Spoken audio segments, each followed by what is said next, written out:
You've seen the anime spots in Tokyo. Now let's talk about something equally important, the food. Because Tokyo isn't just where anime comes to life. It's also one of the best food cities on the entire planet. Today, I'm breaking down the must-try foods and one unexpected spot that connects food and anime culture perfectly. Let's dive in. Before we get to the food, we need to talk about the Ghibli Museum in Mitaka.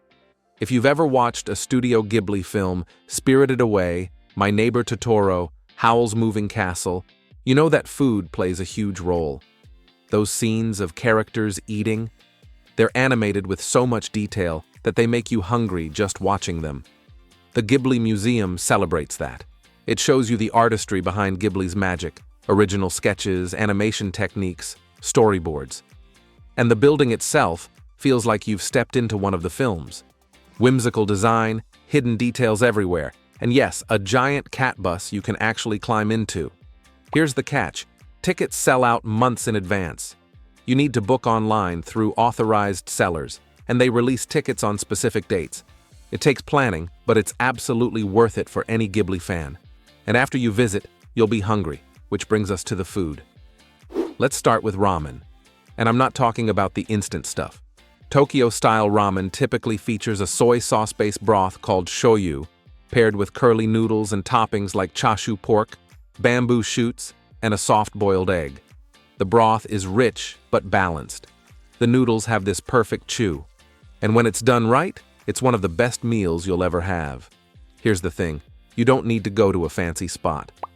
Some of the best ramen shops in Tokyo are tiny hole-in-the-wall places that seat maybe 10 people. Look for places with lines out the door and a simple menu. That's usually a good sign. Here's how ordering works at most ramen shops. You'll use a vending machine at the entrance to buy a ticket for your meal. Just look at the pictures, press the button, pay, and hand your ticket to the chef. Don't stress if you can't read Japanese. The pictures on the machine make it pretty obvious. And most shops have English labels on the popular items. Next up, sushi. Yes, you've probably had sushi before, but Tokyo sushi is different.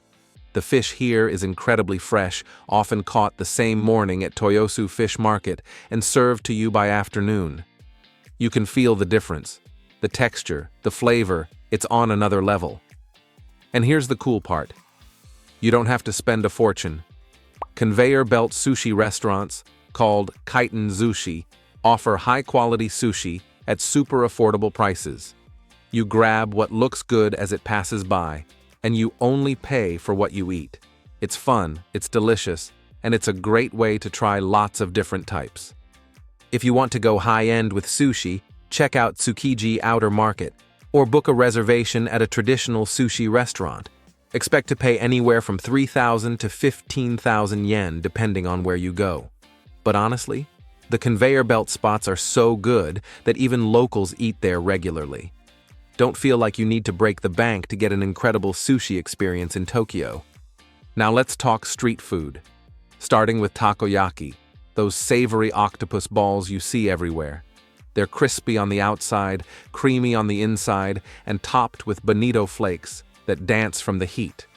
Absolutely addictive.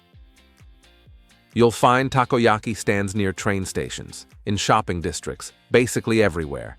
And they're cheap, usually around 500 yen for a serving. For dessert, you need to try matcha everything. Matcha soft serve, matcha parfaits, matcha lattes. Tokyo takes matcha seriously. It's not just green-colored ice cream. The flavor is rich, earthy, slightly bitter in the best way. Pro tip, don't be afraid to try the tiny local spots with no English menu. Just point at what looks good. Some of my best meals came from places like that. So there you have it, Tokyo through the lens of food culture, with a stop at the Ghibli Museum to appreciate how anime celebrates food. From perfect ramen bowls to fresh sushi to street food you'll dream about, Tokyo delivers. If you missed the first video about Akihabara and Team Lab Borderless, check it out in the description below. Thanks for watching and happy eating.